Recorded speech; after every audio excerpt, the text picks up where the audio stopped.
Pai, do Filho e do Espírito Santo. Amém. Ave Maria, cheia de graça, o Senhor é convosco. Bendito sois vós entre as mulheres, bendito é o fruto do vosso ventre, Jesus. Santa Maria, Mãe de Deus, rogai por nós, pecadores, agora e na hora de nossa morte.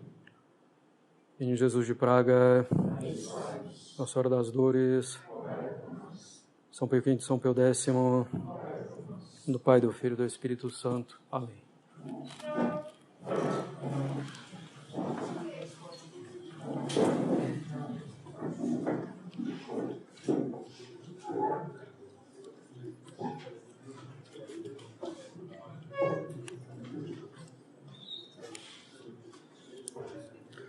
Bem,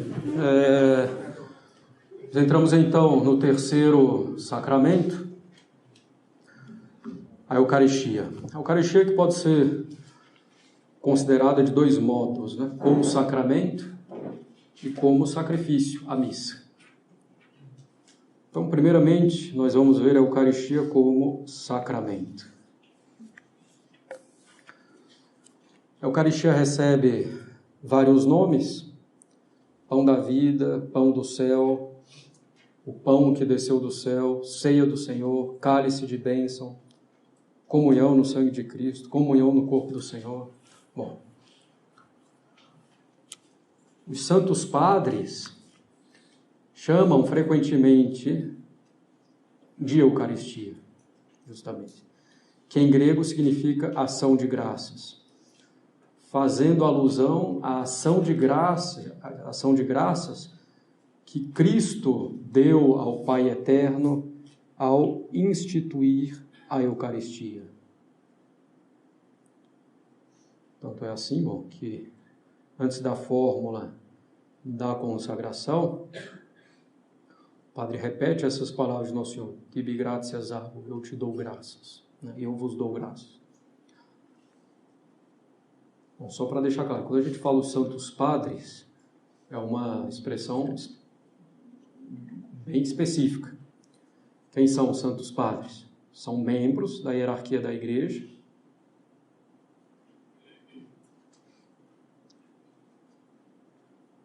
que são assim chamados em virtude da antiguidade, da pureza de doutrina e da santidade de vida. Então, santos padres ou padres da igreja. Então, antiguidade, pureza de doutrina e santidade de vida, e membros da hierarquia.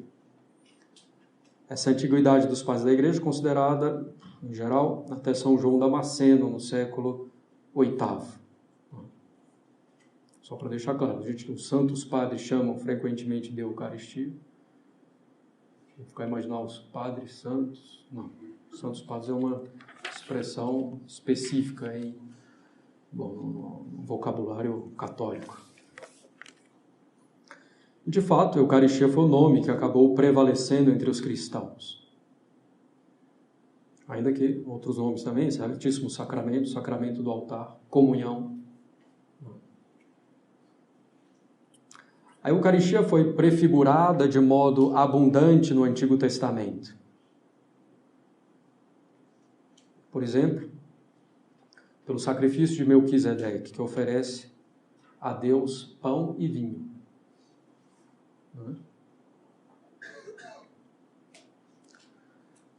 Também os pães ázimos que eram apresentados a Deus e comidos na Páscoa judaica. Pão ázimo sem fermento, se corrompe muito mais dificilmente. Significa Nosso Senhor incorruptível, alimento para a nossa alma.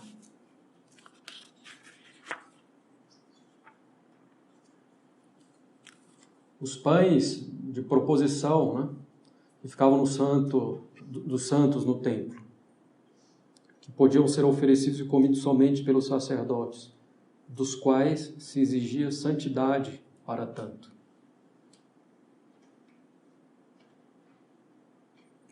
O pão que o anjo deu ao profeta Elias, para que ele não morresse, para que ele pudesse fazer um longo percurso.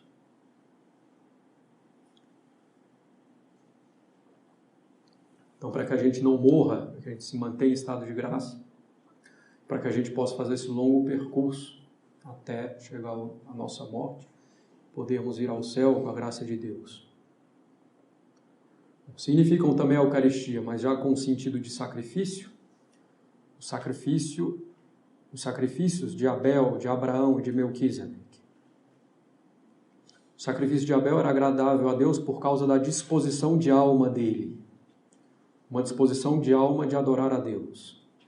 Enquanto Caim, não. Abel ofereceu do seu rebanho, Caim ofereceu dos frutos da terra e do trabalho humano dele.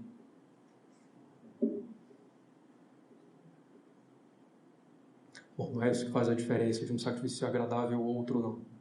Mas a disposição de alma de Abel. O sacrifício de Abraão, que conduz seu próprio filho Isaque para sacrificar seu próprio filho. Não.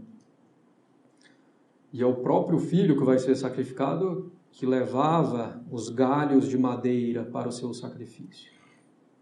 Então é evidente, né? Nosso Senhor que vai ao Calvário carregando a madeira da cruz, o madeiro da cruz, não é? Por vontade do Pai. Bom, chegando no local, Abraão vai fazer o que Deus pediu, mas Deus não deixa que se conclua o ato. Né? Deus não quer um sacrifício humano, queria provar a fidelidade de Abraão. Então Deus manda um anjo para segurar a mão de Abraão. Então significa, claro, Nosso Senhor, o Filho que carrega o madeiro nas costas, que vai sacrificar para a glória de Deus, para expiar pelos nossos pecados na cruz e com mansidão. É o sacrifício de Abel, que prefigura a disposição perfeitíssima de Nosso Senhor, a sua infinita caridade em oferecer-se em sacrifício. Bom, o sacrifício de Melquisedeque, já falamos, que era um sacrifício completamente diferente do sacrifício em geral da antiguidade, né? Não tinha derramamento de sangue,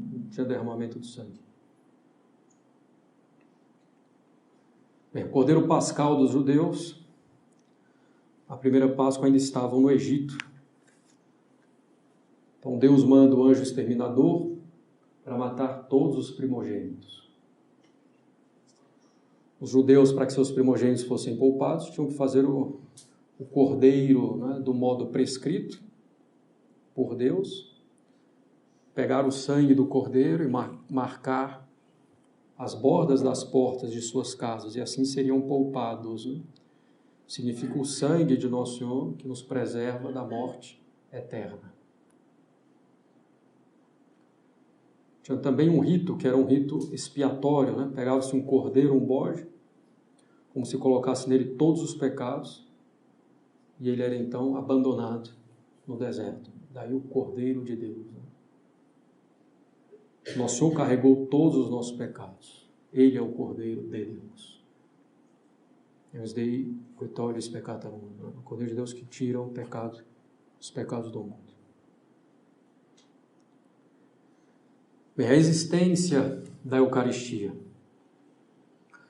Aqui não há dúvida, instituída por Nosso Senhor Jesus Cristo na última ceia, como verdadeiro e próprio sacramento, distinto dos outros e mais excelente do que os outros. Enquanto comiam, Jesus tomou o pão, abençoou, partiu, deu aos seus discípulos, dizendo: tomai e comei, este é o meu corpo. Tomou o cálice, deu graças e lhes deu, dizendo: bebei e tomai todos, que este é o meu sangue. O sangue do Novo Testamento será derramado por muitos para a remissão dos pecados. Bom, então, assim, palavras muito semelhantes. São Marcos, São Mateus, São Lucas e também São Paulo. E após isso, Nosso Senhor diz: fazei isto em memória de mim.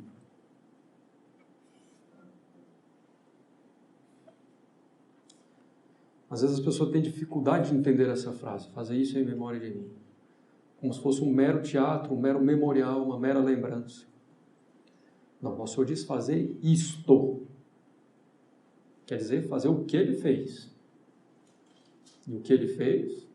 Transformou o pão no seu corpo, o vinho no seu sangue. Transformou a substância do pão no seu corpo e a substância do vinho no seu sangue. Então, isso é fazer o que ele fez. Não é um teatro. Fazer isso que ele acabou de fazer. Não há nenhuma ambiguidade nas palavras de Nosso Senhor. Este é o meu corpo. Este é o meu sangue.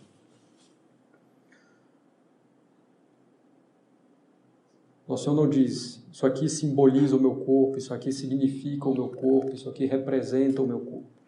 Não, isto é o meu corpo, este é o cálice do meu sangue. Tanto é assim que no Evangelho de São João, Nosso Senhor diz, o meu corpo é verdadeiramente alimento, o meu sangue é verdadeiramente bebida.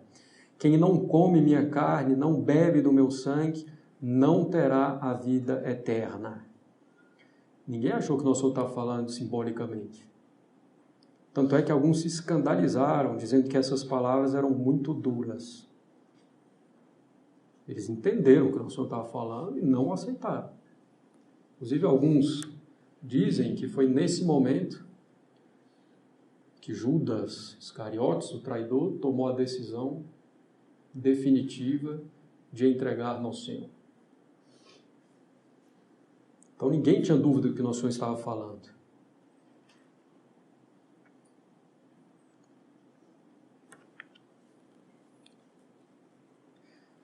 Então, no caso, os primeiros protestantes, a não aceitar a presença real de Nosso Senhor.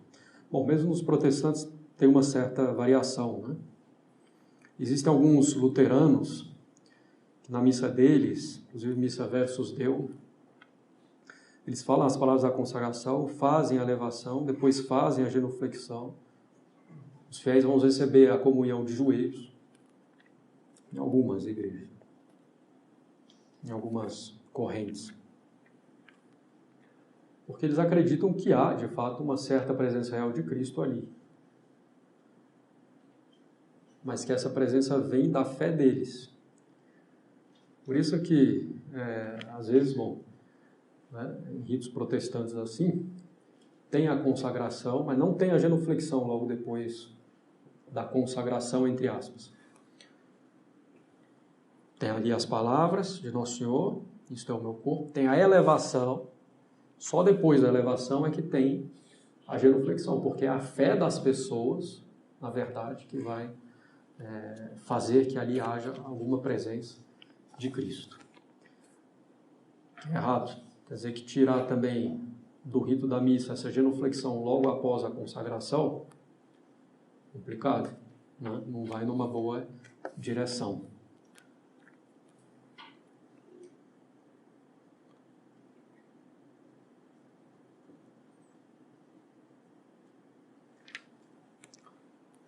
Então, alguns desses luteranos recebem esse pão, porque é um pão, porque não tem sacerdócio, não tem nada ali.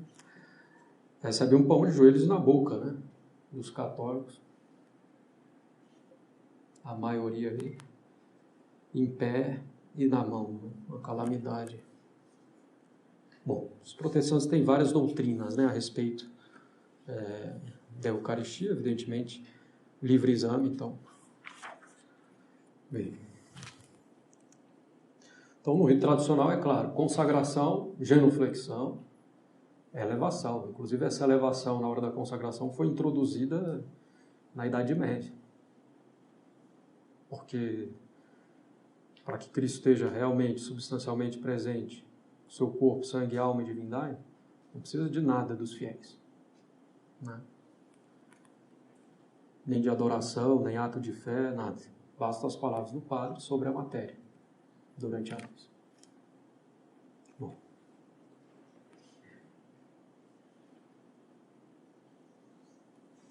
Sabido, que na constituição do rito novo havia consultores protestantes, não é segredo para ninguém, tem fotos. Muitos vão dizer que eles estavam lá, mas que eles não influenciaram em nada. Foram convidados por respeito. Acho que é muito mais respeitoso você convidar alguém e deixar ele num canto do que simplesmente não chamar. Então é evidente que houve influência. Então, nessas semelhanças, a gente deu aqui um exemplo, vem de onde isso? Do nada, vamos tirar a genuflexão depois da consagração.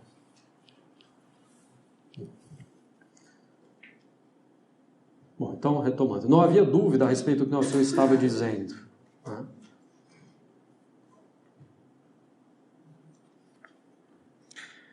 Nosso Senhor, inclusive, pergunta: vocês também vão me abandonar? Pergunta para os apóstolos. E São Pedro responde, o chefe: a quem iremos nós? Só vós tem palavras de vida eterna. Então, se a gente é honesto, né, na leitura da Sagrada Escritura, não há dúvida nenhuma que foi aí que Nosso Senhor instituiu, quer dizer, aí eu digo na última ceia, né, o sacramento do seu corpo e do seu sangue.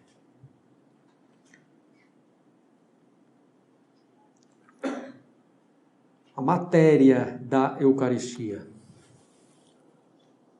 Pão de trigo, e é trigo e água, cozidos no forno. E vinho de uva. Quer dizer, o líquido fermentado que se obtém da uva. Pode ser vinho branco, rosé, tinto. Às vezes o pessoal fica escandalizado, né? Na Europa, por exemplo, não se usa vinho tinto em geral. É rosé ou branco. Ah, mas não simboliza o sangue. Não, não é isso. Não é a cor do vinho.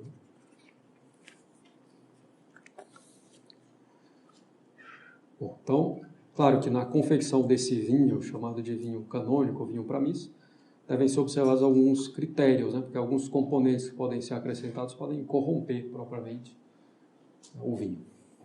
Bom, pão com castanha, pão de cevada, de outro cereal, que seja, de soja, o que quiser, é inválido. Inválido, certo? Pão com trigo e azeite, vai ficar mais gostoso, inválido. Vinagre, cidra, licor, suco de uva, inválido. E o padre que é alcoólatra? Talvez a primeira coisa seja não celebrar a missa. Vai se restabelecer.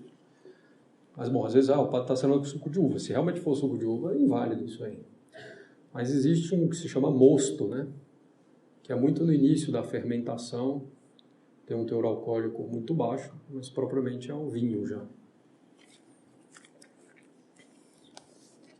Champanhe, válido. É vinho com gás, mas é ilícito, certo? Não pode fazer isso. Tem que ser um pão que ainda seja pão e um vinho que ainda seja vinho. Um pão que apodreceu, um vinho que se tornou vinagre, não são válidos mais. Bem, além disso, o sacerdote deve estar próximo, numa distância razoável da matéria na hora da consagração. Se tem um padre lá na praia de Copacabana, concelebrando a 2 quilômetros do altar, me desculpa, mas primeiro que não tem cabimento nenhum. Né? Depois que não está uma distância razoável.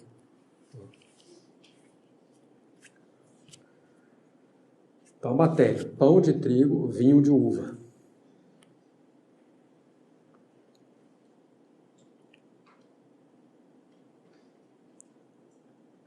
Se não for isso, não há Eucaristia, certo? Cachaça, broa de milho, sei lá, o que quiser, para enculturar, vamos fazer como... Aqui não tem costume de comer pão para sustentar a vida, então vamos fazer com cuscuz, vamos fazer com tapioca. Não. Inválido. Vamos fazer com chimarrão, que seja. Bem, a forma do pão, passando agora para a forma. A forma do pão é hoc est anima corpus meu. Este é, com efeito, o meu corpo. O rito tradicional é isso, né? Hoc est anima corpus meu. No rito novo, hoc est anima corpus meum, qui pro vobis tradetur. Este é o meu corpo, será entregue por vós. Continua sendo válida, né? É evidente. Até porque são as palavras de São Paulo. Então, não há dúvida com relação a isso. Agora é curioso, a forma de consagração no rito tradicional não reproduz exatamente a forma que está nos Evangelhos ou em São Paulo. É diferente. Aqui, o Hoc est enim corpus meu, e a consagração do cálice, também em particular, que tem aquele mysterium fidei no meio. Mistério da fé. Muito sabiamente a igreja fez isso, para deixar claro que não se trata de uma narração, né? Porque se retoma simplesmente das palavras de um texto, pode parecer a narração. Para deixar claro que está fazendo aquilo que o nosso Senhor fez. Então, a fórmula no rito romano tradicional não é tirada textualmente da Sagrada Escritura, para deixar claro que não se trata de uma narração. Bem, hoc est enim corpus meu. O pão que o sacerdote tem entre as suas mãos, entre os 4 dedos mais especificamente, os 2 polegares e os 2 indicadores. Inclusive, se o padre não tiver um desses dedos, se o candidato ao sacerdócio perder um desses dedos, não é mais ordenado. Bom, então, o pão que o sacerdote tem entre as mãos, que vai se converter inteiramente na substância do corpo de Cristo. Num ser material, nós temos a substância e os acidentes.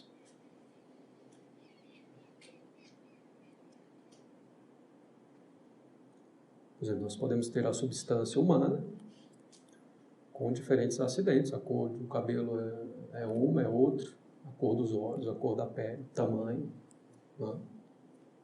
Bem, a substância do pão vai se tornar inteiramente a substância do corpo de nosso Senhor Jesus Cristo. Os acidentes do pão permanecem, ou seja, as aparências permanecem. O gosto, o odor, visualmente, a textura, tudo isso vai permanecer como no pão. Mas não temos mais ali o pão, mas o corpo de nosso Senhor Jesus Cristo. Claro que, normalmente, acidente e substância correspondem. Então aqui a gente tem uma substância que é o corpo de Cristo com os acidentes do pão, é um milagre. Por isso que São Tomás vai dizer, no Adoro te devote. São Tomás vai dizer no Adoro te devoto: visus, tactus, gustus, inte fallitur. A visão, o tato, o gosto falham aqui, que não percebem o corpo de Cristo. Mas só a fé. Bom.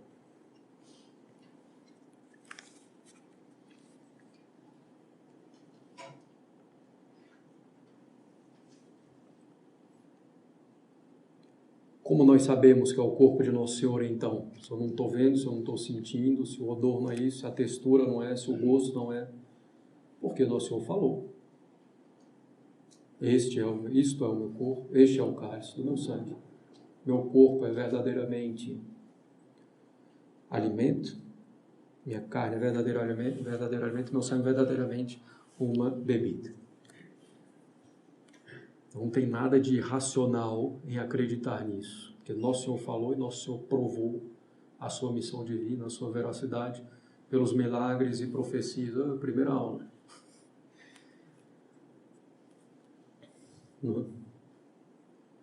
Provou que tinha uma missão divina e que falava a verdade. Provou que era Deus, que ele falou ser Deus, provou pelos milagres e profecias. Então é evidente que só pela fé a gente sabe que ali está o corpo de Nosso Senhor Jesus Cristo. Bem, há também os milagres eucarísticos, bem comprovados, bem analisados pela Igreja, que também nos confortam nessa fé, mas que não são o motivo primeiro dessa fé. Podia não ter milagre eucarístico nenhum e a nossa fé seria a mesma. O motivo primeiro da nossa fé são as palavras de Nosso Senhor Jesus Cristo, que são inequívocas, que não deixam margem para nenhuma outra interpretação. Então, quando o padre diz, isto é o meu corpo, diante do pão de trigo né, sobre o corporal ou no ciboro, ocorre a transubstanciação, a mudança de substância. E essa é a palavra mais adequada para definir o que ocorre no momento da consagração. Não é transformação, mas transubstanciação. É a substância do pão que é mudada na substância do corpo de nosso Senhor Jesus Cristo. A substância do pão cessa e passa a existir ali a substância do corpo de nosso Senhor Jesus Cristo. A mesma coisa com relação ao vinho e ao sangue de nosso Senhor.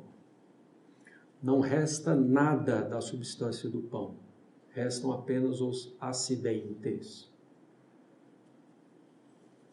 Inclusive, essa palavra transubstanciação é muito importante, porque justamente é aquela que melhor define.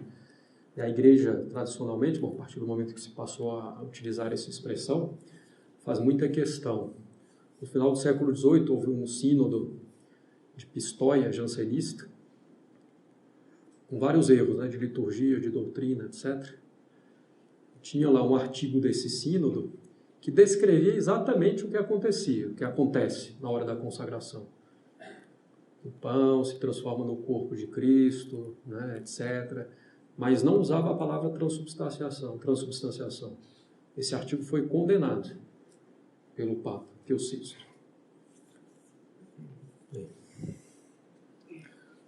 Na primeira versão da instrução da Missa Nova, não havia a palavra transubstanciação, que é sério, é grave. Você vai explicar a missa, dizer o que é a missa, apresentar um novo rito, sem mencionar transubstanciação. Precisa ser ousado, fazer o mínimo. Ao longo da história da igreja surgiram várias heresias, né, com relação à Eucaristia.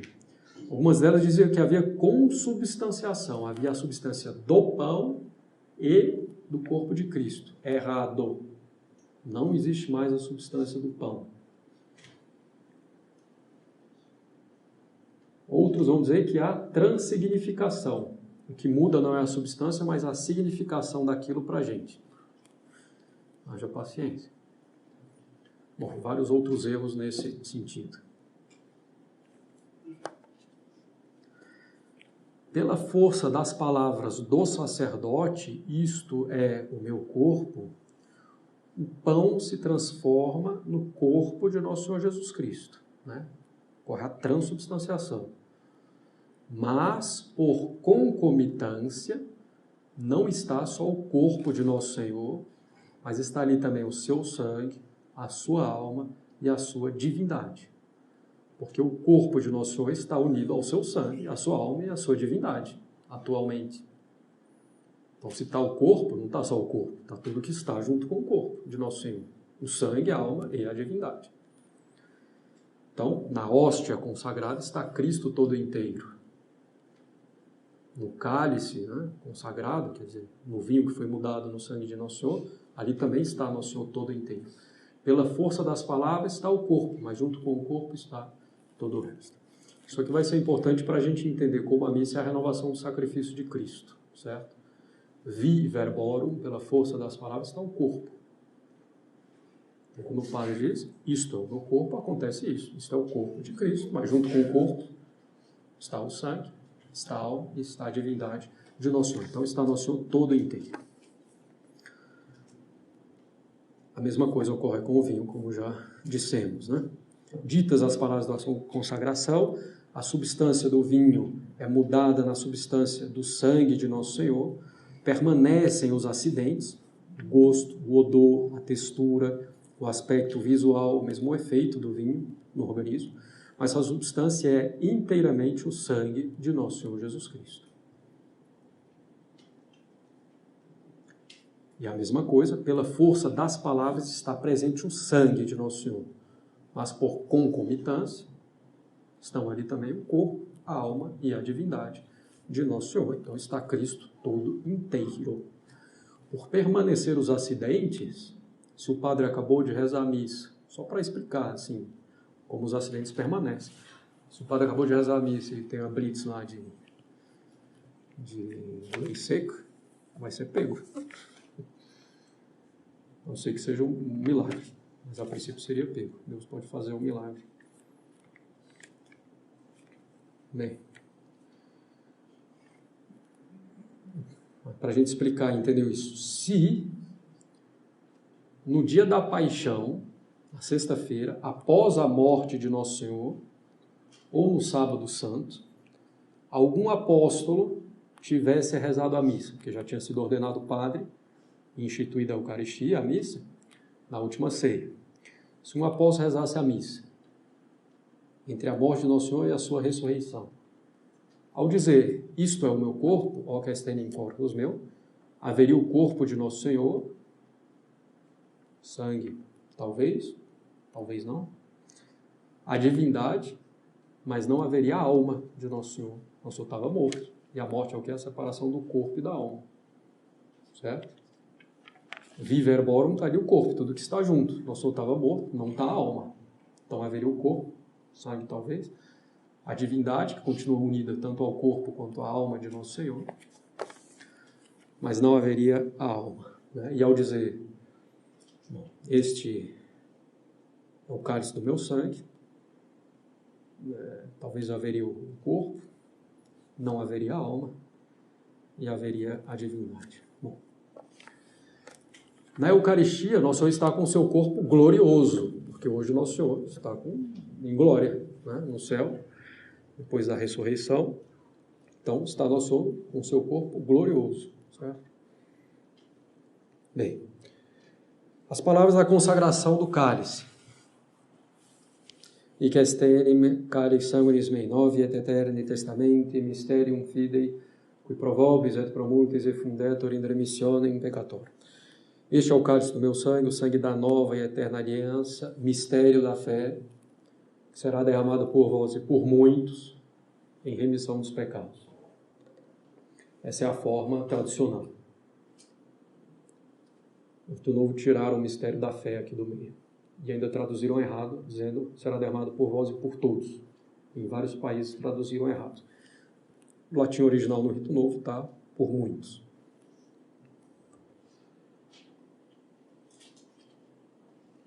A fórmula nova da consagração do pão, a gente viu, foi mudada, retirada literalmente da Sagrada Escritura, que não a torna inválida, evidentemente, mas pode induzir a pensar que é uma narração, né, pura e simplesmente, não uma ação. A forma da consagração do cálice no Rito Novo também é válida, não há dúvida disso. Até porque a essência na forma é o cálice do meu sangue. Dizer que essa forma do Rito Novo é inválida seria ignorar completamente a teoria, a doutrina sacramental da Igreja, a teologia sacramental. Mas há alguns problemas na forma nova.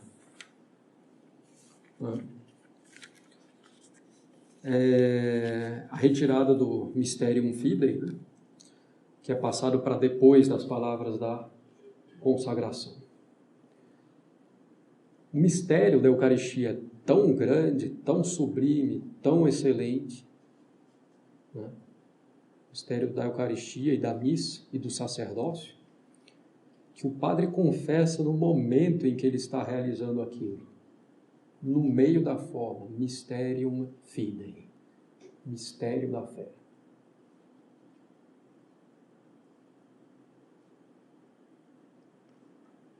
Isso é colocado depois, e o pior é a resposta. Tem várias respostas possíveis, nenhuma é boa. Anunciamos, Senhor, a vossa morte, enquanto esperamos a vossa vinda. Vinde, Senhor Jesus, nosso acabou de vir sobre o altar. Está lá todo inteiro, corpo, sangue, alma e divindade. Vinde, Senhor Jesus. São as palavras de São Paulo, claro. O demônio tenta nosso Senhor com as palavras da Escritura. Agora fala isso? Vinde, Senhor Jesus, quando o Senhor acabou de vir sobre o altar, no mínimo ambíguo. Né?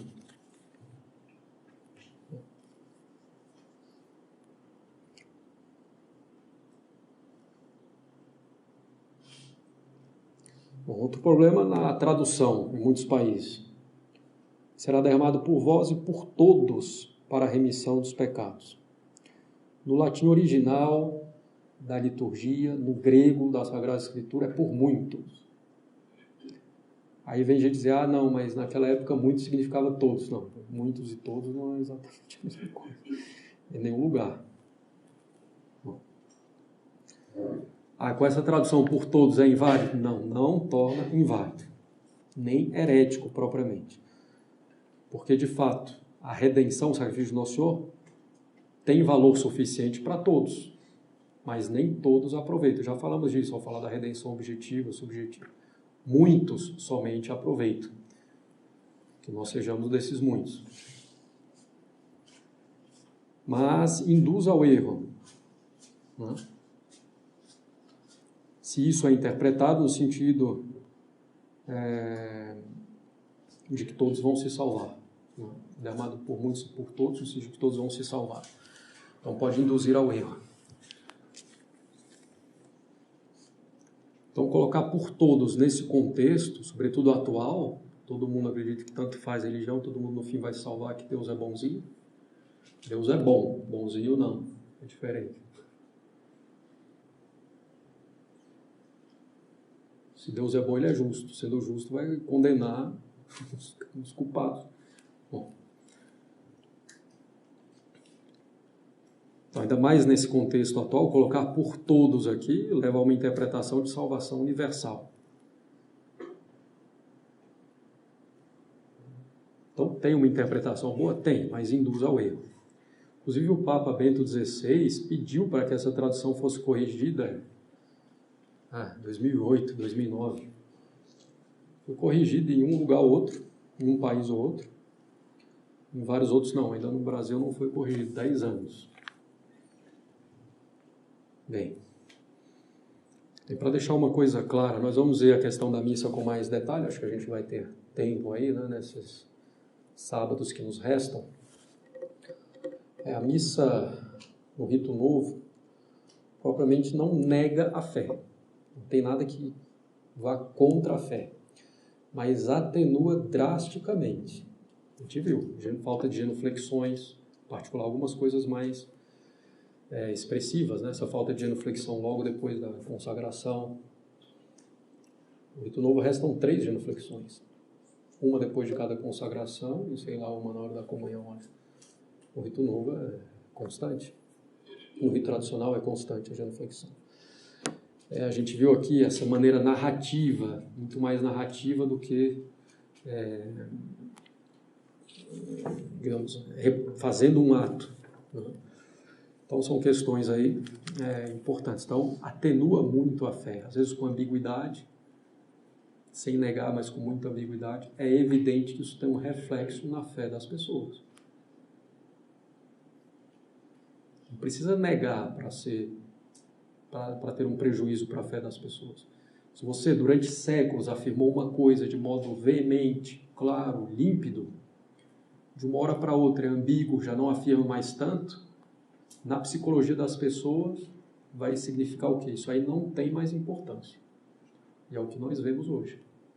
Não. Nós vamos tratar um pouco mais de detalhes mais para frente. Inclusive esse missalzinho aí de Dom Gaspar Lefebvre, que é útil, dá para usar, é evidente, né? Eu recomendo que use, inclusive, recomendo que saibam as respostas da missa, que se interessem pela liturgia, etc. É muito importante isso daí. Ele tem vários errinhos que já eram preparatórios de mudanças, né? A tradução já é por todos, na forma da consagração. Ele já inclui ali nas palavras da consagração outras palavras, inclusive no rito novo, até esqueci de mencionar aqui, tomai todos e comei, já faz parte das palavras da consagração. Tomai todos e comei, 2 pontos. Isto é o meu corpo que será entregue por vós. A forma da consagração é essa no rito novo. Tomai todos e bebei, este é o cálice do meu sangue.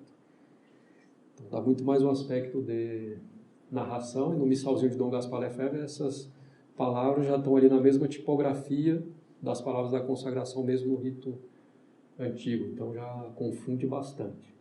No rito antigo, a tipografia, sim. Tomai todos e comei. Ponto final. Outro parágrafo, para deixar claro que não é uma narração. Não. E isto é o meu corpo, este é o cálice do meu sangue. Bem, vamos ver com mais detalhes. Os efeitos da Eucaristia. A Sagrada Comunhão produz nas almas o mesmo efeito que o pão e o vinho produzem no corpo. Não é por acaso que Nosso Senhor escolheu o pão e o vinho como matéria desse sacramento.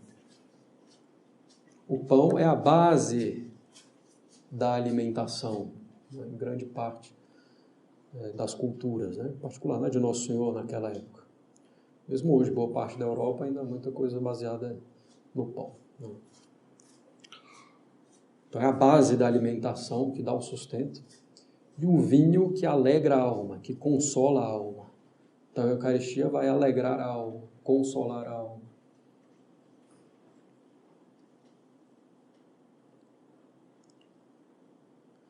A Sagrada Comunhão, outro efeito, nos une intimamente a Nosso Senhor Jesus Cristo. Nos outros sacramentos nós recebemos a graça de Cristo. Nesse nós recebemos o próprio Cristo, o próprio Deus, que continua realmente presente em nós, até que as espécies sagradas sejam digeridas, até que não seja mais... até que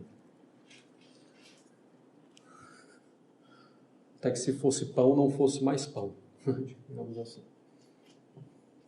Bem, então, o Senhor continua realmente presente em nós até que as espécies sagradas sejam digeridas. Até que não existam mais as espécies, aparências de pão e de vinho. Então, nos une intimamente a Nosso Senhor. A Sagrada Comunhão também esclarece a inteligência e fortifica a vontade.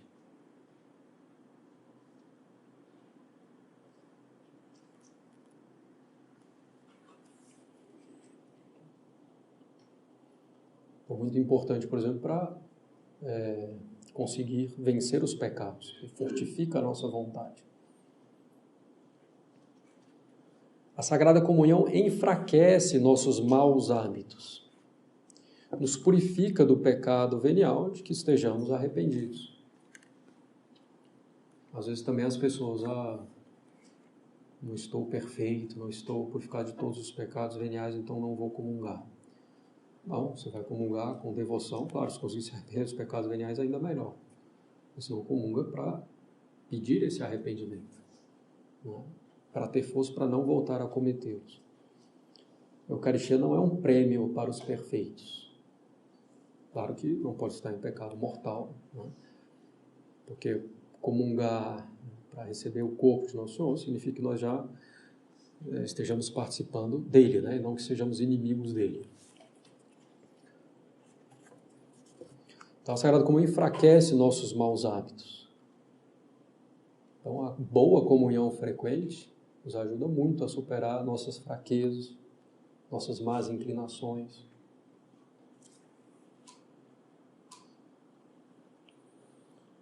Nossa tristeza, né, que a gente viu lá, o vinho alegra naturalmente, então a comunhão alegra espiritualmente. Bem, a Sagrada Comunhão conserva e aumenta a vida da alma como um alimento, conserva, desenvolve a vida do corpo, né?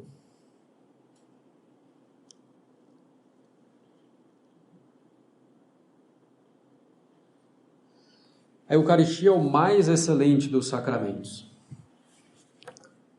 E para aproveitarmos bem essas graças, uma vez, não somente graça, mas também ser o próprio autor da graça. Para nós aproveitarmos bem essas graças, é preciso nos dispor bem para receber a Sagrada Comunhão. Aquilo que nós falamos, a preparação para receber os sacramentos. Também para receber a Eucaristia. Se a gente pode chegar um pouco antes da missa para se preparar melhor, façamos isso. Chegamos antes, vamos ficar conversando. E claro, tem essa preparação que é também durante a missa já. E o rito da missa, o rito dos sacramentos, ajuda muito a dispor bem a nossa alma para os sacramentos. Nós vamos voltar a isso também. O que importa é se tem a consagração ou não. Tá, isso é central, mas não é só isso que está em jogo. Se eu tenho ali orações, gestos, cerimônias, milenares, seculares, provadas pela tradição, perfeitas, né? É óbvio que isso vai obter muito mais graças de Nosso Senhor, vai me dispor muito melhor, porque um rito também provado pela tradição da igreja é um rito que está de acordo com a nossa natureza humana, para mais nos elevar, para mais nos dispor.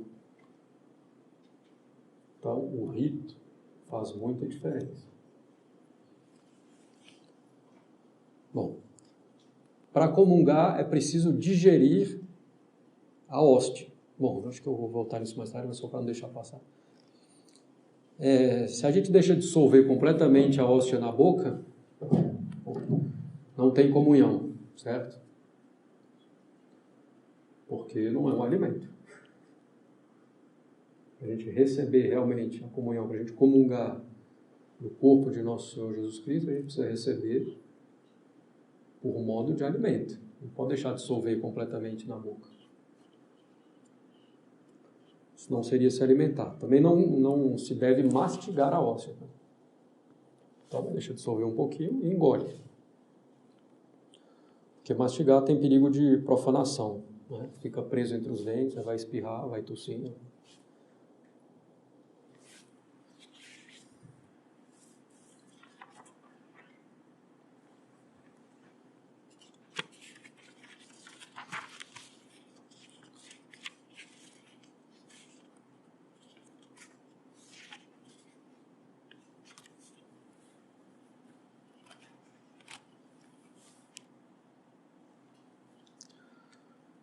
Bem, avancemos um pouco.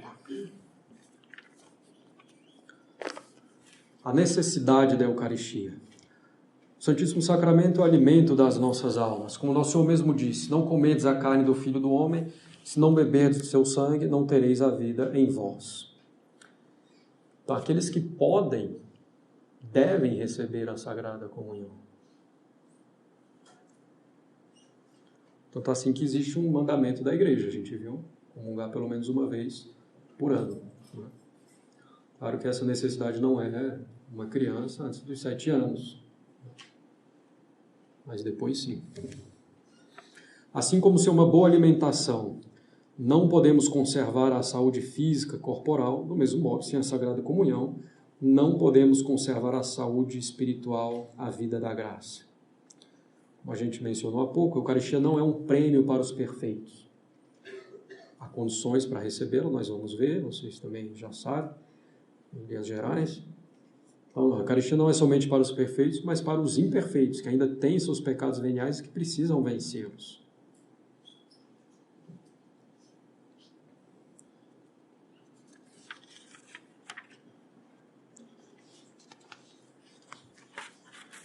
E convém muito que a Sagrada Comunhão seja recebida com frequência.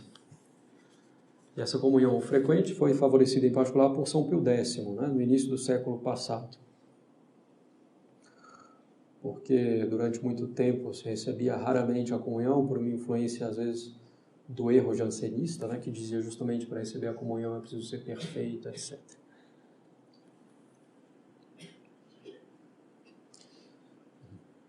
A gente vê mesmo na vida dos santos, né?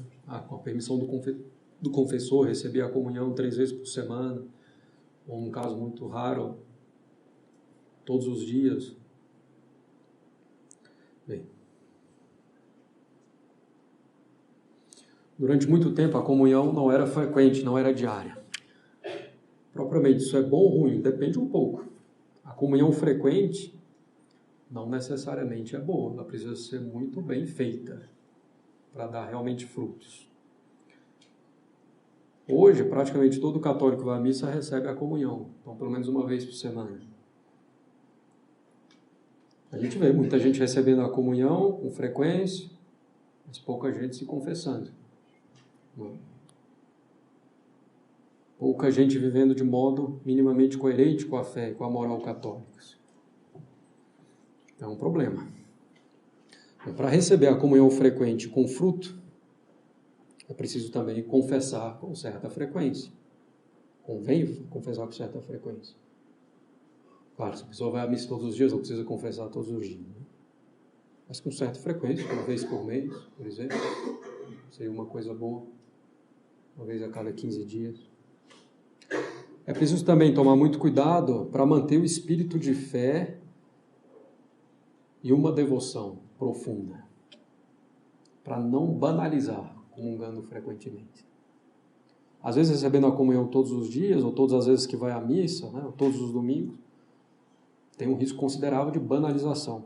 A pessoa já não considera aquilo que está recebendo realmente, o corpo, sangue, a alma e a divindade de Nosso Senhor, o próprio Deus, presente verdadeiramente, substancialmente, sob as aparências, sob as espécies do pão e do vinho. A pessoa se acostuma, né? A gente se acostuma, mesmo com o que tem de mais sagrado. Vai lá receber de qualquer jeito, sem preparação, sem uma boa disposição, sem um verdadeiro fervor. Então, essa banalização é um grande problema da comunhão frequente. Outro risco da comunhão frequente, além dessa banalização, é o fato de poder levar a comunhão sacrílegas. Todo mundo comunga, se eu não comungar, o que vão pensar de mim? Ninguém tem direito de pensar nada. Tem vários outros motivos.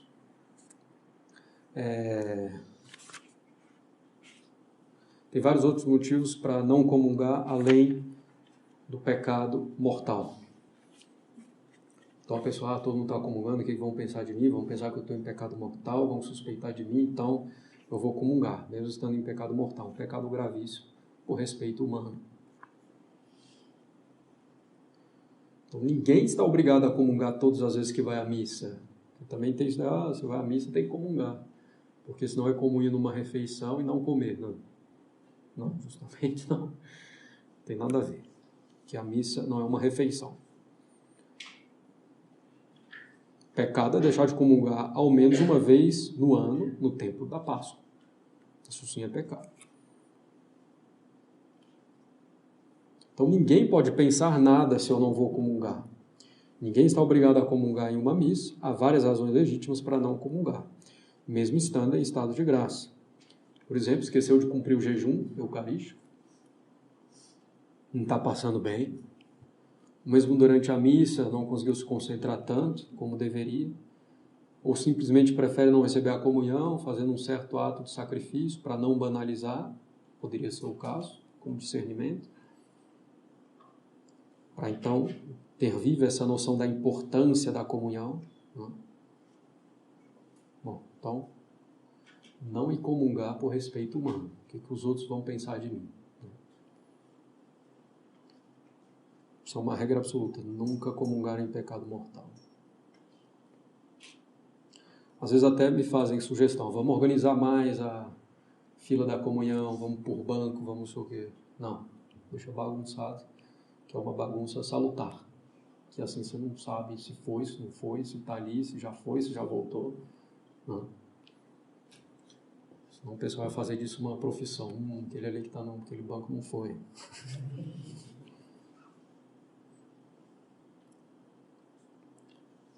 É uma confusão saudável na hora da comunhão. Tem um padre que defende que na igreja haja colunas. A pessoa pode se esconder atrás das colunas. Então ninguém pode, nem tem direito de pensar nada se uma pessoa não vai comungar. Seria um juízo temerário, até sério, pensar que alguém não foi comungar, que alguém que não foi comungar está em pecado mortal. Então a gente precisa ter cautela, sobretudo se são pessoas próximas, que a gente tem, claro, o zelo, né? Se está acontecendo alguma coisa, vamos com calma, né? Sem já chegar acusando, o que não está comungando? Não. Com calma. Senão a pessoa vai comungar por causa disso. Quer dizer, não vai ter fruto nenhum, ao contrário. E a pessoa, outra que está vendo que está comungando, acha que está tudo excelente. E não. Precisa ter cautela.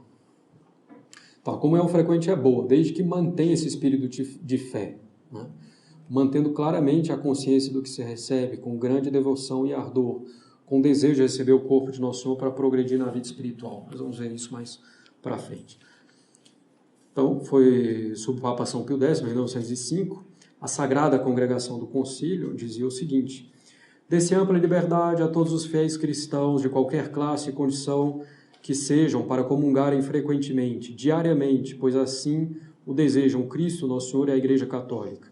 De maneira que a ninguém se negue essa liberdade desde o momento que esteja em estado de graça e tenha reta e piedosa intenção. A reta intenção consiste em que aquele que comunga não o faça por vaidade, rotina ou fins terrenos, mas para agradar a Deus, unir-se mais e mais com Ele pelo amor e aplicar esta medicina divina às suas fraquezas e defeitos. Posto que muito convenha que os que comungam frequentemente ou diariamente estejam livres de pecados veniais, pelo menos dos completamente voluntários, e do afeto a esses pecados veniais, basta, todavia, que estejam limpos de pecados mortais e tenham o propósito de nunca mais pecar mortalmente. Convém que estejam arrependidos de todos os pecados veniais, mas basta que estejam sem pecado mortal, com o propósito de não mais pecar mortalmente. E com este sincero propósito não pode deixar de suceder que os que comungam diariamente se vejam pouco a pouco livres até dos pecados veniais e da afeição a eles. Se essa comunhão frequente é bem feita, a pessoa deve progredir mais seriamente na vida espiritual. Se não progride, algo deve ser corrigido. Não é do dia para a noite, tá? Como a gente fala, deve progredir mais rapidamente. Ou melhor, não é do dia para a noite, mas ir avançando concretamente, palpavelmente. Então, se comungam com essa reta intenção que a gente acabou de falar, sem rotina, sem ser por vaidade, procurando manter uma devoção e com a consciência da grandeza do sacramento. Então, vai ter frutos. Continua assim o documento. Se bem que os sacramentos da nova lei produzam os seus efeitos por si mesmos, causam-no, todavia, tanto mais abundantes efeitos, quanto melhores são as disposições de quem as recebe. Então, lembrando isso que a gente já insistiu bastante. Importante se dispor bem, lembrar daqueles recipientes da água que é despejada, né? A gente deve se dispor bem. Por isso, se deve empregar todo o cuidado para que a Sagrada Comunhão seja precedida de uma preparação diligente e seguida da conveniente ação de graças, proporcionada às forças, condição e deveres de cada um. A gente já deu o exemplo dos pais que têm que cuidar dos filhos, né? Então, essa preparação e essa ação de graça, proporcionada às forças, condição e deveres de cada um. Então, aqui sou eu. Haverá pessoas que conseguirão se preparar um pouco mais ou menos, dependendo dos deveres de Estado, né? Consegue chegar um pouco antes, nem tanto, né? Mas fazer o possível, fazer o que é possível, e Deus leva isso em consideração e vai ser uma boa preparação. Continua o documento. Para que a comunhão frequente e diária se faça com mais prudência e tenha mais merecimento, convém que seja com o conselho do confessor. Bom, isso aqui para ninguém mais faz, todo mundo sai comungando, sem ver nem para quê, mas seria bom pedir um conselho, alguém que conheça um pouco a sua alma, né? Um padre. Bom. Tenham, entretanto, os confessores muito cuidado em não afastar da comunhão frequente ou diária os que estiverem em estado de graça e se acertem com reta intenção. Como é evidente que pela comunhão frequente ou diária se estreitem a união com Cristo. Resulta em uma vida espiritual mais exuberante, se enriquece a alma com mais efusão de virtudes, etc. Então, se não pudesse favorecer essa comunhão frequente, que hoje, infelizmente, se tornou uma comunhão banal. Então, não nos deixamos, não caiamos nessa armadilha. Sempre com essa preparação, com essa diligência, com espírito de fé, com fome e sede, né, da Eucaristia. Desejo ardente. São Pio X favoreceu também a comunhão a partir da idade do uso da razão. Em torno dos 7 anos. Por isso São Pio X também é considerado o Papa da Eucaristia. Não era prática durante muito tempo, né? Nem essa comunhão logo com o uso da razão, nem a comunhão frequente. Sobretudo por causa do jansenismo, que a gente já mencionou, que era um erro, uma heresia muito dura, né?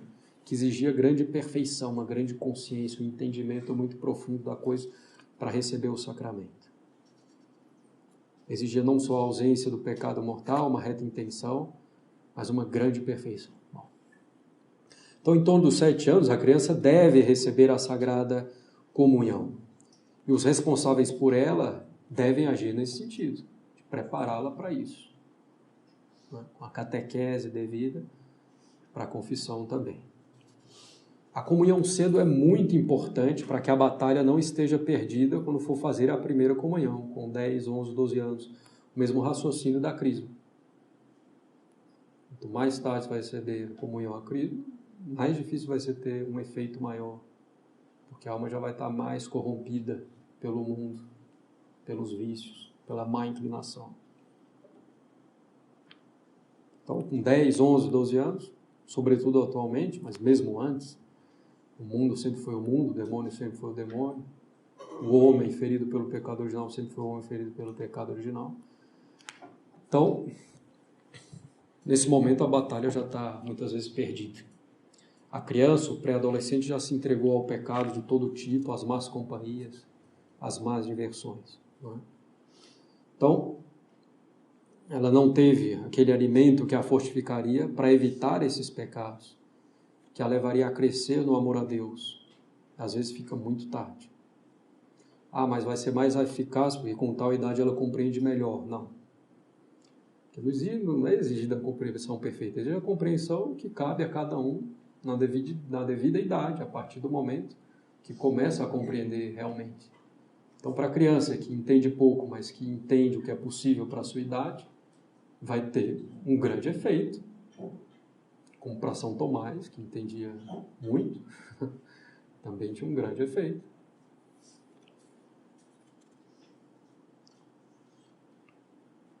Também compreender melhor não quer dizer que vai ser mais eficaz, que ela pode compreender melhor, mas ter uma vida muito mais corrompida.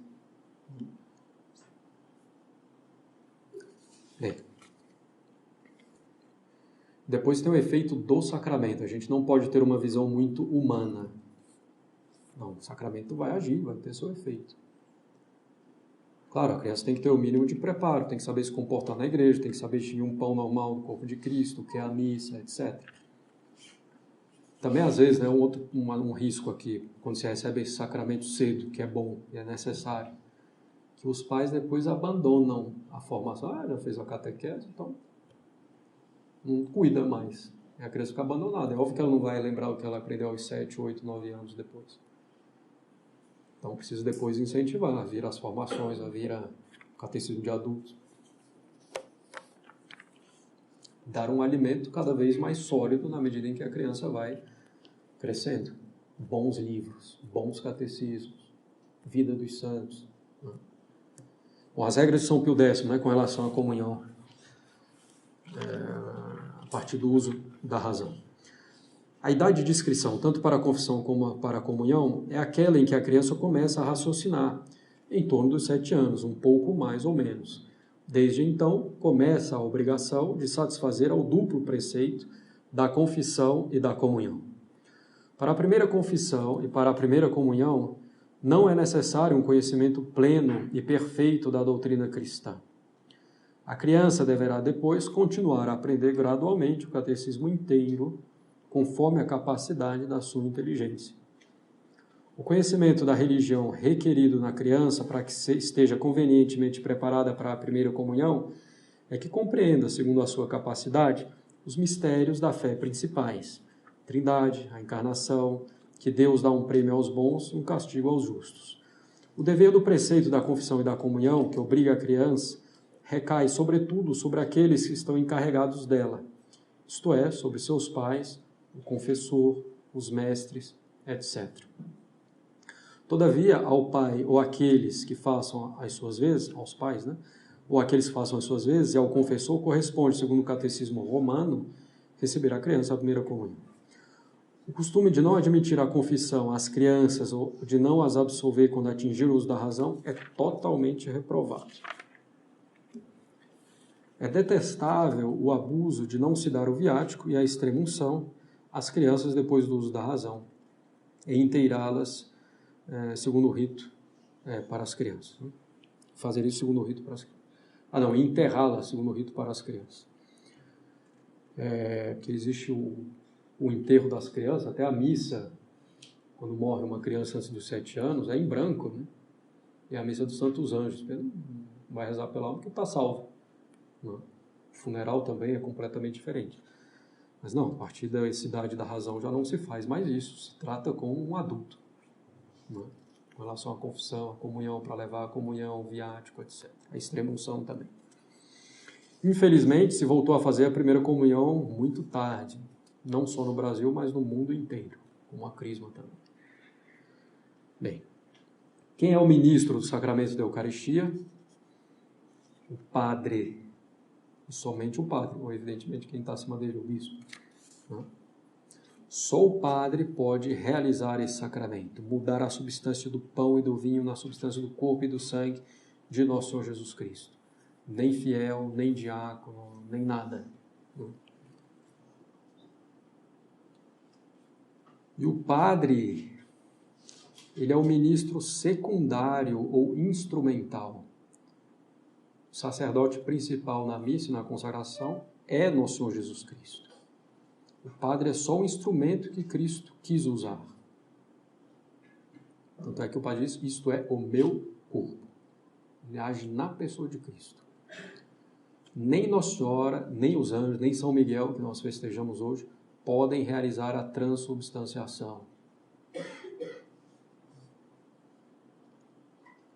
Hoje há muita confusão com relação a isso, né? Confusão pelo fato, em parte, das orações eucarísticas serem ditas em voz alta, como se precisasse de algum tipo de consentimento do povo para que haja a consagração. E o tradicional em silêncio. É um ato propriamente sacerdotal, para deixar isso claro também, o padre fala em silêncio, para deixar também claro o aspecto do mysterium fidei, mistério da fé. Então o povo tem a impressão que tem que responder, que tem que falar alguma coisa para a missa ser válida, né? Em alguns lugares, inclusive, o padre convida os fiéis para que falem as palavras da consagração junto com ele, o que é completamente absurdo.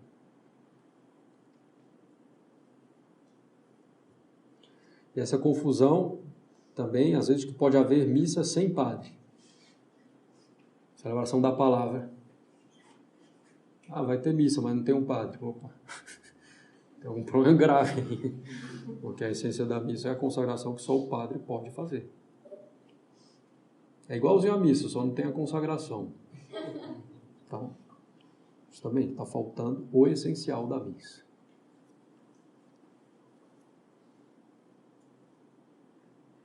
Então, isso não é missa, né? Celebração da palavra ou qualquer outra coisa.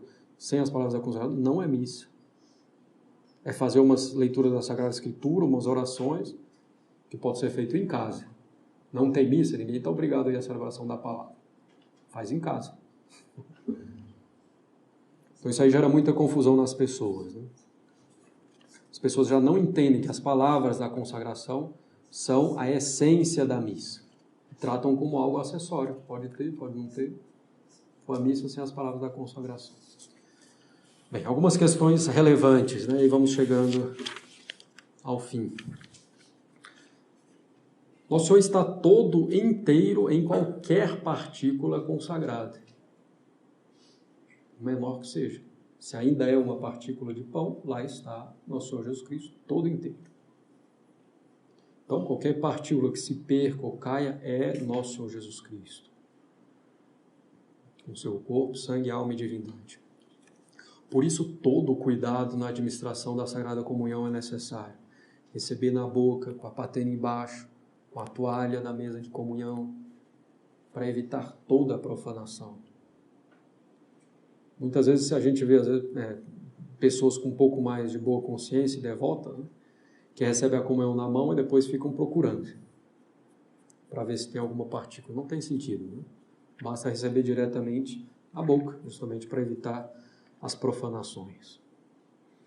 Por isso também na missa, depois da consagração, né, na missa tradicional, o padre guarda os polegares e indicadores juntos, os 4 dedos que tocam na hóstia consagrada. Então ele os guarda juntos, não é posição de meditação, de lótus, coisa esotérica. Não. Simplesmente para não haver o menor risco de profanação. é algo bem prático, bem importante, para evitar que qualquer partícula se perca. O padre passa as páginas com os 2 dedos aqui, né? E até quando tem etiqueta para facilitar justamente essa passagem das páginas. Então, sem utilizar o indicador e o polegar. Depois de cada vez que o padre terminou de tocar na hóstia consagrada, ele vai purificar, limpar os seus dedos sobre o cálice, para deixar a maior parte das partículas dentro do cálice do preciosíssimo sangue, que depois ele vai tomar. Distribuída a comunhão, tem as abluções, a purificação do cálice, né, e dos dedos. Essas abluções são feitas necessariamente no altar, no rito tradicional. Se derrama primeiro o vinho no cálice, né? O padre toma, depois, para purificar o cálice, depois o acólito vai derramar vinho sobre os dedos do padre e água em maior quantidade do que o vinho. Então os dedos do padre vão ser purificados, ele vai enxugar no sanguíneo, e depois vai tomar isso, para que nenhuma partícula se perca. E as alfaias sagradas que tocam no corpo ou no sangue de Nosso Senhor, o sanguíneo, né, que é um retângulo com uma cruz no meio, e o corporal, que é um quadrado com uma cruz no centro, mais virado para o padre, essas 2 alfaias depois são purificadas em água, que é colocada no que se chama sacrário ou piscina, na sacristia, que vai dar diretamente na terra. Só depois é que são lavadas. São purificadas em 3 águas distintas. Isso tradicionalmente. Hoje já não se faz mais nada praticamente. Comunhão na mão, não guarda mais polegares e indicadores juntos, não tem mais as abluções feitas dessa forma, não é mais nem obrigatório que se faça no altar, depois pode ir lá um ministro, né, extraordinário da comunhão fazer a purificação, etc.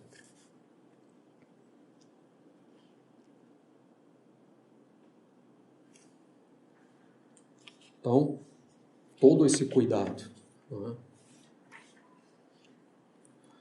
Claro, quando colocada, né, já na purificação, essa grande quantidade de vinho, então o vinho vai diluir tanto o sangue de Nosso Senhor que não vai ter mais o sangue de Nosso Senhor. Ainda assim o padre vai tomar. E depois ainda tem a purificação dos dedos com um pouco de vinho e água. Então, cuidado extremo. Né? E essas alfaias que eu falei que são purificadas, devem ser purificadas pelo menos por um subdiácono. Então, alguém que já está nas ordens maiores, nas ordens sagradas. Né? Qualquer um chega lá, vou limpar, lavar aqui. Então, hoje, infelizmente, o pessoal não está nem aí para nada, né? O que é um absurdo, porque lá está Nosso Senhor, o seu corpo, sangue, alma e divindade. Bom, na medida em que a partícula vai se corrompendo, ou se a partícula se corrompe, de tal forma que ali já não se consideraria que há mais pão, então também não há mais o corpo de Cristo. Né? O pão mofado, o vinho se tornou vinagre, já não é mais Nosso Senhor aí.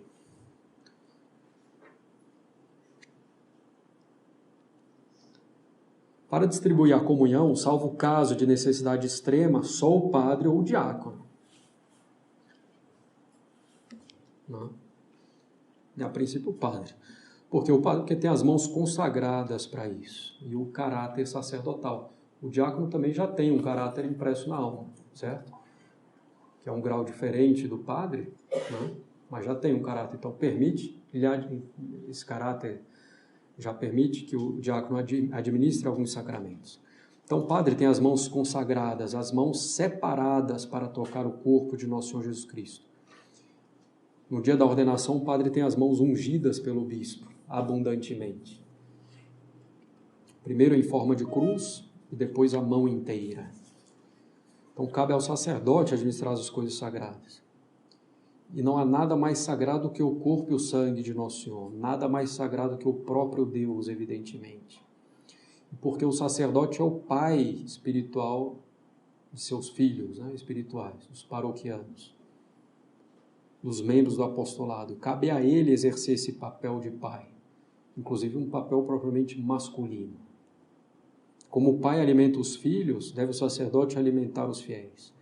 tirar isso do padre, tantas outras coisas, acaba diminuindo o caráter masculino, viril do sacerdote, do sacerdócio. O sacerdote já não faz mais as leituras, não dá mais a comunhão. O que ele faz? Vira um artista, alguém que chama atenção lá na frente, com vaidade, para aparecer. Então, cabe ao sacerdote, pelo seu papel de pai, alimentar os fiéis com a Eucaristia, com a instrução, com a doutrina católica. Muitas vezes a gente tem padres efeminados, ou essa concepção um pouco efeminada do sacerdócio, que leva candidatos assim ao sacerdócio por causa disso. Porque já não se exerce o sacerdócio com aquilo que é propriamente masculino, que é próprio da paternidade. Os fiéis, por sua vez, não têm as mãos consagradas. Mas às vezes a boca está tão impura e é tão indigna quanto a mão. Não, a primeira questão é da profanação, das partículas que se perdem na mão. Depois a questão da consagração das mãos. Os fiéis não têm a mão assim consagrada, mas todo católico tem, como a gente falou a propósito do batismo, o batismo no rito tradicional menos, tem, em certo sentido, a boca consagrada, quando o padre coloca sal na boca daquele que vai ser batizado. Aquilo ali é, evidentemente, também uma espécie de exorcismo, de separação desse órgão, da boca, da língua, para que um dia possa receber Nosso Senhor na Sagrada Comunhão. Não fui batizado no rito tradicional, não recebi o sal na boca. Tem algum problema? Devo fazer o complemento? Não precisa se preocupar, sobretudo se já comungou. Recebendo o corpo de Nosso Senhor, já foi consagrada por esse próprio ato.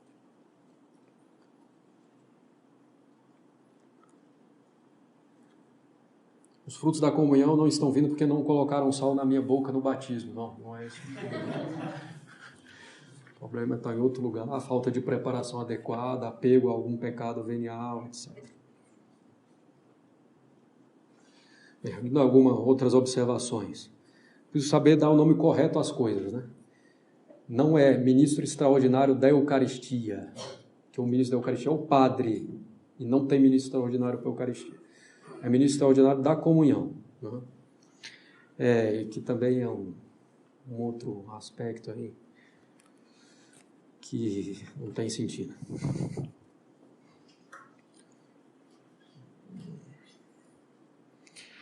Isso é aprovado, a princípio, ministro extraordinário da comunhão, para casos em que haja uma grande quantidade de fiéis, etc. Que se coloque mais ministros, que se encontre mais padres, Dá um jeito antes. Bom, é claro que hoje a população é maior, mas os que frequentavam a missa eram muito mais numerosos, percentualmente. De forma que talvez no número de pessoas com a missa não seja tão diferente. A comunhão era distribuída pelos padres. Para favorecer a vocação sacerdotal. Quanto mais vai encontrando essas falsas soluções aí, ministro extraordinário da comunhão, diácono permanente, agora daqui a pouco devem aprovar os padres casados para a Amazônia, numa primeira tentativa. Quanto mais tem essas coisas, porque não tem sacerdote, menos vai ter sacerdote. O que preciso fazer é retomar o sentido realmente do sacerdócio. O sacerdócio como homem do sacrifício, da missa em primeiro lugar, mas o sacrifício de sacrificar-se a si pela salvação dos outros, retomar esse aspecto viril, também masculino do sacerdócio. Então, teoricamente, seria aprovado quando tivesse uma grande quantidade de gente. Hoje o padre fica sentado, muitas vezes, e vão lá, geral as senhorinhas, distribuir a comunhão. O que diminui muito a devoção dos fiéis. Depois o pessoal, aquela ali fez não sei o quê, esse aqui faz não sei o quê, está distribuindo a comunhão, o pessoal vai perdendo o respeito completamente. Uma coisa é o padre, que tem um caráter sacerdotal, tem as mãos consagradas, separadas para isso. Outra coisa é o vizinho da pessoa, que você conhece todos os problemas, todas as indignidades, distribuindo a comunhão. Em casos urgentes, em momentos de perseguição, numa igreja onde há risco iminente de profanação do Santíssimo Sacramento, não tem padre algum, um católico pode pegar com todo respeito as hóstias. Tem o caso de São Tarcísio, clássico que recolheu o Santíssimo Sacramento para evitar a profanação. Vocês vão também ouvir falar de viático. O que é o viático? É quando se administra a comunhão a um doente, acreditando que será a última vez. Então tem uma forma particular de se administrar a comunhão nesse caso, tem um rito próprio para isso. Viático que vem de viagem, então para a pessoa se preparar para a morte, né? Para que tenha um bom juízo particular. Agora sim, para encerrar, rapidamente, as condições para receber a Sagrada Comunhão. Primeiro é preciso ser batizado. Para receber todos os outros sacramentos, tirando o próprio batismo, claro, é preciso ser batizado. Então, o batismo é que dispõe a alma para receber os demais sacramentos, né? Aquele caráter, uma participação não sacerdote de Cristo, mas passivo. Então, primeiro, para receber a comunhão, ser batizado. Segundo, estar em estado de graça. Não ter pecado mortal na consciência. A comunhão é a união com o nosso Senhor Jesus Cristo. Não posso me unir a Ele se com o meu pecado eu o ofendo gravemente. Jejum de pelo menos 1 hora antes da comunhão, o que é pouco, né, relativamente. Até os anos 40, a gente chegou a mencionar em algum momento, foi em outra ocasião, não sei mais.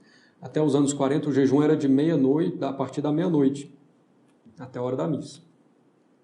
Em geral, as missas eram rezadas bem mais cedo, muito católico. O jejum é um sinal de respeito, né? Se vai receber nosso Senhor alimento espiritual, então jejum para não misturar com outro alimento meramente terreno. E uma certa penitência, também para dispor melhor a alma.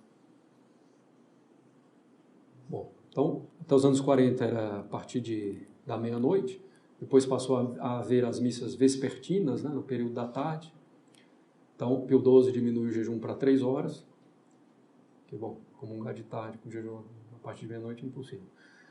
E depois Paulo VI diminuiu para 1 hora, né? É o direito canônico, não se pode exigir mais do que isso, mas é relativamente pouco. Talvez se pudesse retomar na lei eclesiástica ao menos essas 3 horas. Bem, a água não quebra o jejum eucarístico.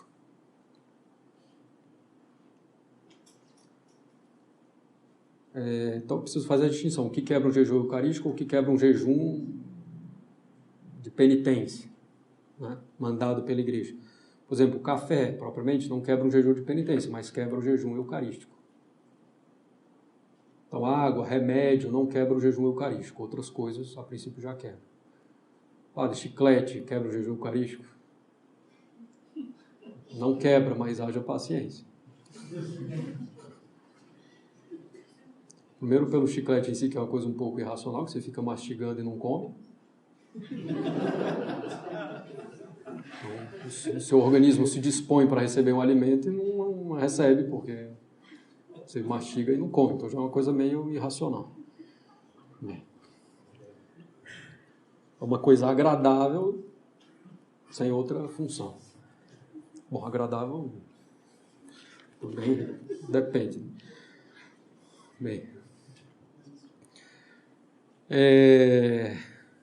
roer unha quebra o jejum. Tem gente que come a unha também. Propriamente não, porque não é tomado como modo de alimento, mas vamos civilizar.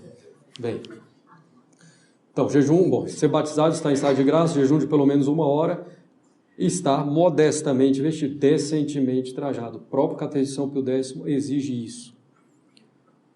Se a pessoa vier indecentemente trajada, não quer dizer que o padre pode negar a comunhão. Ele deve negar a comunhão. E os documentos da igreja dizem isso. O padre deve negar a comunhão por um dever de consciência dele, em primeiro lugar. E para evitar o escândalo dos outros, né, para o bem dos outros. E para o bem da própria pessoa também.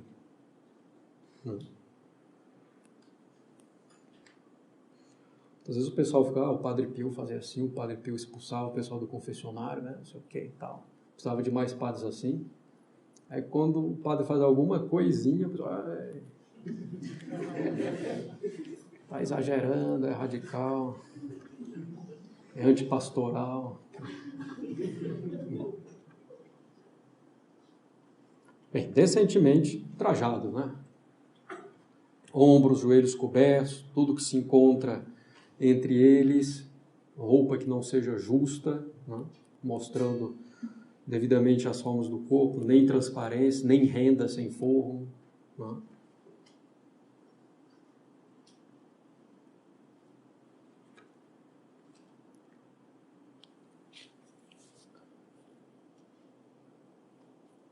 Em outro caso em que o padre deve negar a comunhão é para os pecadores públicos.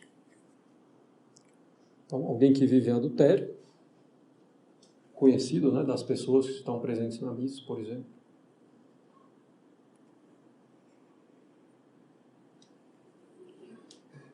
Bom, essa pessoa tem um pecado mortal oculto, as outras pessoas não conhecem, o padre dá a comunhão, né? Não pode negar um pecado oculto. Por exemplo, a pessoa, sei lá, tem um pecado grave e ela vai lá no confessionário. Só que ela não está arrependida de fato, ela manifesta que não está arrependida por algum modo, né? O padre pergunta isso ou aquilo, ela admite que não está arrependida. O padre então não dá absolvição de um pecado mortal e ainda assim a pessoa vai comungar. O que o padre vai fazer? Nada, vai dar comunhão para a pessoa. Então, para evitar o escândalo, que as outras pessoas presentes não sabem. Bom, então, esses são alguns pontos aí na recepção da Eucaristia, né, de condições que devem ser consideradas, né? E como a gente falou um pouco ali na comunhão frequente, né, então, procurar, quando forem comungar, efetivamente, com essa boa disposição para receber nosso Senhor Jesus Cristo, preparando-se bem, com uma fé viva, com uma fome e sede, né, do corpo de nosso Senhor Jesus Cristo. Uma outra questão, para concluir finalmente, a comunhão sobre 12 espécies. Né? Antigamente havia comunhão sobre 12 espécies, o Concílio de Trento disse que não devia ser mais a prática, basicamente por 3 motivos, né?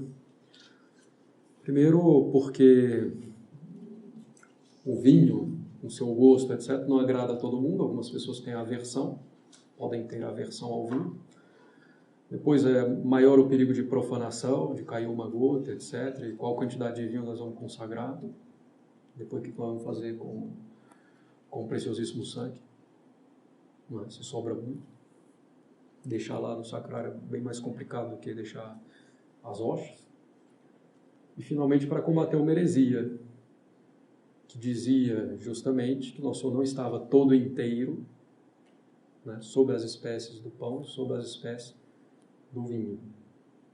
Então, o que recebeu o pão e o vinho era mais perfeito. Não, isso é falso. Nosso Senhor está todo inteiro na hóstia consagrada. Então, não há prejuízo nenhum em receber só a hóstia consagrada. Mas o padre recebe, comunga os dois, mas é outra coisa. É para a integralidade do sacrifício. Aí nós vamos falar isso quando falarmos da Eucaristia como sacrifício. Alguma dúvida, questão? Diga. Você mencionou que um candidato que tem um defeito na norma, ele não pode ser padre. A dúvida é, você poderia explicar melhor isso? E a segunda dúvida seria, e se o padre sofre um acidente, perde um dedo, como é que funciona depois? Então, o defeito não é qualquer defeito. Bom, depende do defeito, mas pode ser um defeito que impossibilite de pegar a hóstia, de distribuir a comunhão, etc. Então, não faz sentido ordenar alguém que não vai poder exercer devidamente aquilo para que está sendo ordenado. Bom, depois o padre sofre um acidente posterior, aí vai depender, né, do grau, e se consegue de um modo conveniente ainda confeccionar e administrar os sacramentos. Aí vai depender um pouco. Diga. Qual seria basicamente a essência da Eucaristia que eu peguei bem? Ela começa lá na consagração e vai até a comunhão do sacerdote? Não. A essência da Eucaristia, para confeccionar o sacramento, este é o meu corpo, isto é o meu corpo, o castenim corpus o meu, e castenim calixam esmei, nova et eterna testamento, mysterium fide, este é o caso do meu sangue, sangue da nova e eterna aliança, mistério da fé, que será derramado por vós e por muitos, em remissão dos pecados. Essa é a essência da Eucaristia. O resto são ritos em torno da essência da Eucaristia. O senhor, no ano passado, falou que é importante também você estar presente durante a comunhão do sacerdote. Não só é importante, como é necessário estar presente na consagração e na comunhão na mesma missa. Não, mas aqui elas são coisas distintas, né? Porque a comunhão do padre é necessária para a integridade da missa, que já não tem mais nada a ver, entre aspas. Claro que tem a ver, mas não tem a ver com a confecção do sacramento da Eucaristia. Aí já a coisa da missa nós vamos ver, da missa como sacrifício, ou da Eucaristia como sacrifício, que nós vamos ver na próxima aula, né? Pois não. Em hipótese alguma, ninguém ligado à igreja pode celebrar uma missa. Não existe nenhuma hipótese. Não. Só o padre. Só o padre. Acima do padre, o bispo. É impossível. E se ocorrer? Se ocorrer, não ocorre. E é grave, gravíssimo. Simulação do sacramento, o que quiser aí. Bom, pode ser também por ignorância completa. Então, você pega um leigo, uma freirinha lá, qualquer pessoa. Já vi, já. Aí dizer, este é o meu corpo, me desculpa. Sim, isto é o meu corpo, este é o caso dos meus. É um absurdo, assim, mais completo possível. É uma cidade aqui que quase todas as missas são rezadas, só tem um padre para toda a cidade. Quer dizer, Cidade não é pequena. não há missas, né, propriamente. Diga. Eu já vi alguns conselhos de padres tradicionalistas que era um costume de você fazer em casa hoje uma oração e colocar o pão na boca, não falando tipo, só simulando para você receber melhor. Existe isso? Nunca ouvi falar, não. Não recomendo muito, não. Não faz muito sentido. Faz uma comunhão espiritual, como foi a tradição, aí sim, da igreja. A tradicionalista, às vezes, tem coisa esquisita também. Por isso que eu sou padre católico apostólico romano.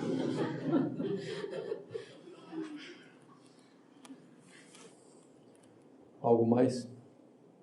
Diga. Como você faz as crianças aqui na capela recebem a primeira crisma? Em torno dos 7 anos para a primeira comunhão. A crisma a gente faz o que é possível, mas em torno de 9 anos.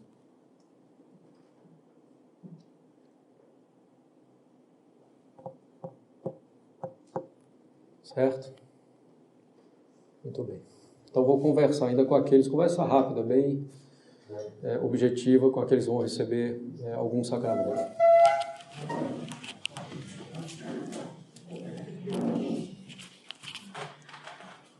Em nome do Pai, do Filho e do Espírito Santo. Amém.